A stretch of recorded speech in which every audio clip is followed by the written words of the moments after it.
Hello friends, नीलकमल recipe में मैं नीलकमल आपका बहुत बहुत स्वागत करती हूँ। आज मैं आपके सामने बहुत ही अच्छे किचन टिप्स लेकर आई हूँ जो कि आपको पहले से पता ही नहीं है कि ये भी किचन टिप्स होते हैं और ये आपके इतने ज़्यादा काम में आने वाले हैं कि आपको लगेगा कि अरे इसके बिना तो हमारा काम ही नहीं हो सकता था। तो मैं अपनी वीडियो में दिखाऊंगी कि आप बेकार सामान या अपने फालतू समय में कैसे आप अपने घर के किचन टिप्स को इस्तेमाल कर सकती है। तो कभी आपने अपनी करछली को मोजे पहनाए हैं?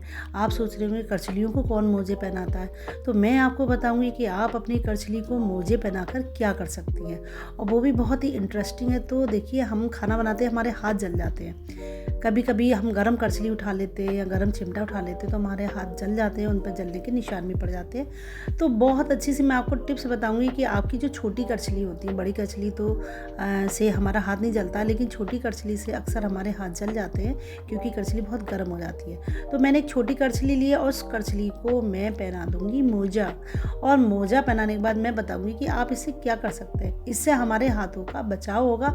जो हमारे हाथ जल जाते हैं, गर्म करछली होती है तो वो अब बिल्कुल भी गर्म नहीं होगी। तो देखिए, मैंने इस तरह से मोजा पहना। मोजा पहनाने के बाद एक मैंने रबड़ बैंड से इसको कस दिया जिससे नीचे की ओर नहीं सरके। आप कोई और रबड़ भी लगा सकते हैं अगर रबड़ बैंड नहीं हो। तो देखिए, ये मेरा बहुत अच्छा सा टिप्स बनकर तैयार हो गया। अब हम सब्जी चलाते तो सब्जी चलाने में करछली इतनी गर्म हो जाती है कि हाथ जल जाता है।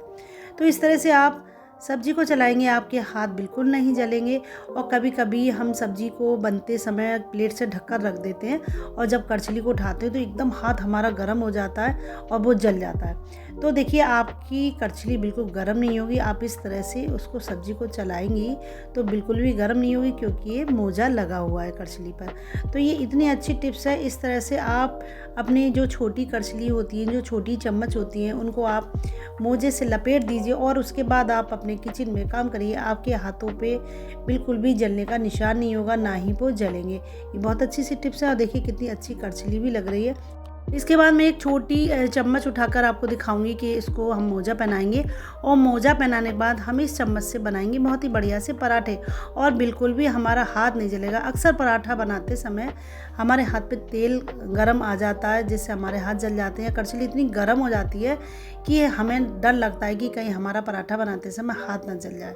तो देखिए, मैंने इस छोटी सी करछली से इतना बढ़िया सा पराठा बनाकर दिखाया। मेरे बिल्कुल भी हाथों पर जलन नहीं हुई है और ना ही मेरे हाथ जले हैं। ये बहुत अच्छी सी टिप्स है। इस टिप्स से आप अपनी करछलियों को मोजा पहनाइए। मोजा बनाने के बाद आप अपनी किचन में काम करिएगा। आपका बहुत सारा पैसा बचेगा क्योंकि आपको डॉक्टर के यहाँ जाना नहीं पड़ेगा। आपके हाथ जलेंगे नहीं और ना ही आपके हाथ पर जलने के निशान बनेंगे। ये बहुत अच्छी सी टिप्स है, इसको जरूर कीजिएगा। इसके बाद मेरी अगली टिप्स है, हम अक्सर पराठा बनाते हैं, हमारा पराठा जो है फूलता नहीं है। तो लेडीज़ की बहुत समस्या होती है कि भाई पराठा नहीं फूला तो क्या करें। तो मैं आपको बताऊंगी बहुत ही अच्छा सा तरीका जिससे आपका पराठा एकदम फूल कर कुप्पा हो जाएगा। तो सबसे पहले हम लोई को बेल लेंगे और बेलने के बाद हम अपने इस पर तेल लगा देंगे और तेल लगाने के बाद हम इस तरह से गोल गोल घुमाते हुए लोई को एक राउंड में करेंगे। इससे आपकी जो पराठा बनेगा एकदम फूला हुआ बनेगा। तो देखिए, मैंने इस तरह से इसको राउंड किया। उसके बाद ऊपर से जो थोड़ा सा आटा होता है ना एक्स्ट्रा, उसको तोड़कर फिर मैंने उसी के ऊपर उसको इस तरह से लगा दिया है।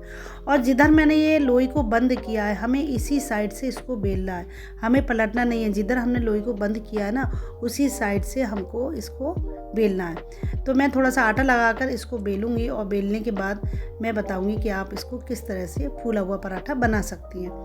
तो देखिए, मैंने ये बेला। अब इसके बाद हमने हाथ पर इसको इस तरह से डाला। इसके बाद हम इसको पलट देंगे। तो जिस साइड हमने पराठे को मोड़ा था वो वाली साइड आएगी तवे के ऊपर।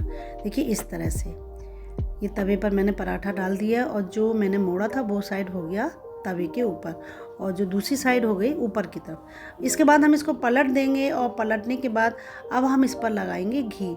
और जो नीचे की साइड है थोड़ा सा अच्छे से सिक जाए, कभी कभी कच्ची रह जाती है, हम जल्दी पलट देते हैं तभी पराठा हमारा नहीं फूलता है। तो देखिए, मैंने घी लगा दिया। घी लगाने के बाद पराठे को पलटा और देखिए मेरा जो पराठा एकदम फूल गया है। तो इतना बढ़िया ये पराठा बना है। फूले फूले पराठे सभी को अच्छे लगते हैं और फूली फूली रोटियां भी बहुत अच्छी लगती है। तो देखिए, इस तरह से पराठा कितना फूल गया है। तो इस तरह से आप पराठा बनाएंगी तो एकदम फूला हुआ पराठा आएगा जो कि खाने में बहुत ही टेस्टी लगता है। फिर इस साइड हम इसको घी लगा देंगे और घी लगाने के बाद देखिए कितना खस्ता और कुरकुरा पराठा बनकर एकदम तैयार हो गया। तो इस तरह से अपने परिवार के लिए आप बढ़िया से पराठे बनाइए जो कि बहुत ही टेस्टी बनते हैं। और इसके बाद मैं आपको दिखाऊंगी कि ये पराठा एकदम कितना बढ़िया परत वाला बनकर तैयार हुआ है।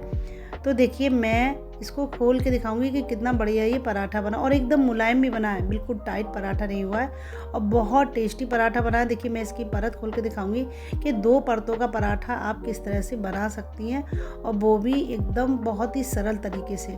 तो ये पराठा थोड़ा सा गर्म है इसलिए मैंने थोड़ा चाकू से इसको खोला है। देखिए कितना बढ़िया पराठा बना, 2 परतों का पराठा बनकर तैयार होगा और एकदम सॉफ्ट पराठा बना है। तो आपका पराठा कभी भी अगर नहीं फूले तो आप इस तरह से पराठे को बनाइए, आपका पराठा 2 लेयर का बनकर एकदम तैयार हो जाएगा और एकदम फूला फूला बनेगा और खाने में भी एकदम सॉफ्ट है, एकदम टाइट पराठा नहीं बना, बहुत ही अच्छा है। इसको आप ज़रूर बनाइएगा।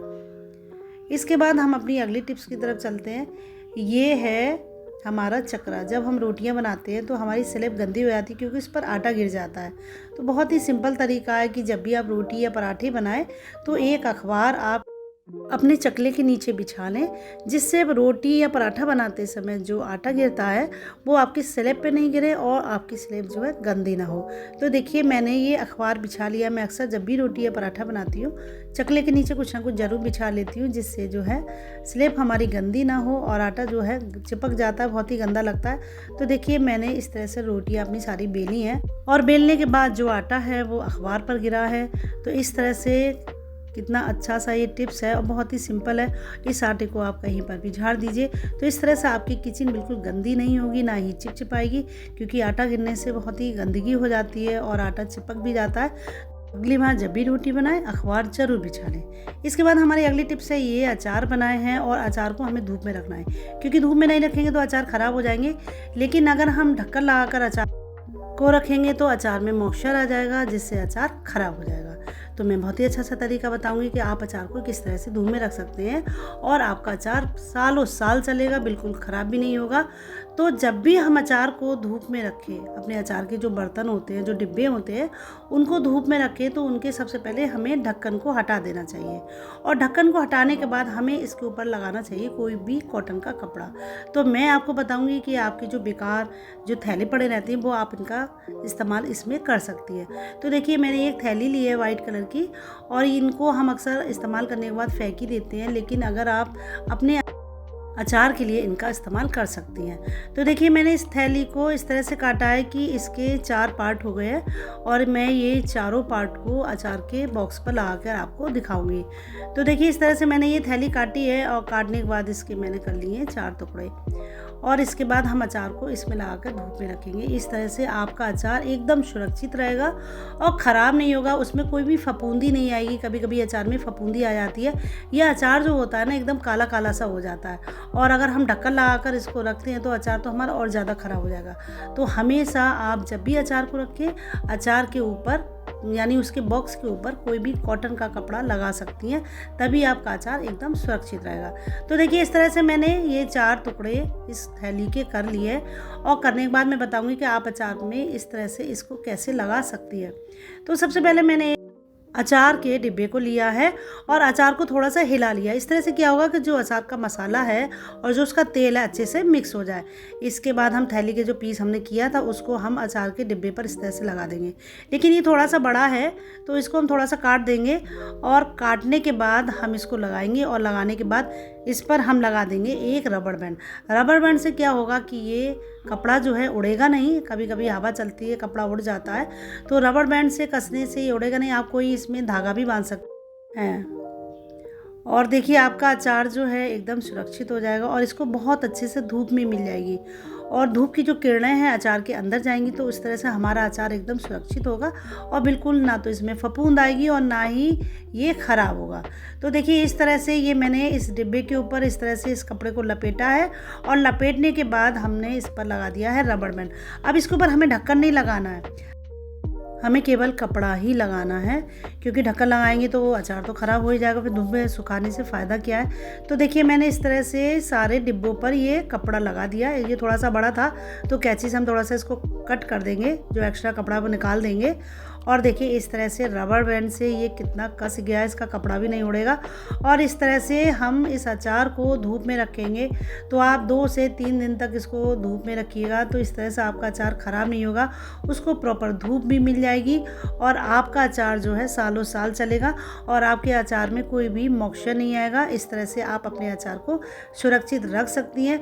ये बहुत अच्छी सी टिप्स है, इसको आप ज़रूर कीजिएगा। तो देखिए मैंने ये 3 बॉक्स में कपड़ा लगा दिया और लगाने के बाद हम इसको रख देंगे धूप में।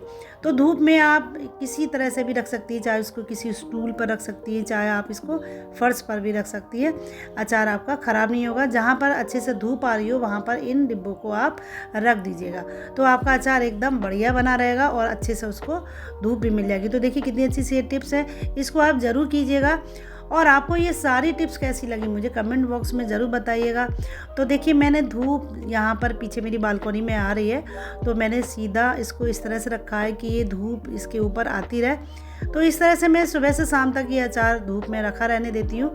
तो 4 से 5 दिन तक ऐसे ही रखती हूँ, तो मेरा जो अचार है एकदम ख़राब नहीं होता। इसके बाद ज़्यादा धूप दिखाने की ज़रूरत ही नहीं है, 4 से 5 दिन ही काफ़ी होती है धूप दिखाने के लिए। मिलते हैं आपसे अगली वीडियो में, तब तक के लिए bye bye, have a nice day, thank you.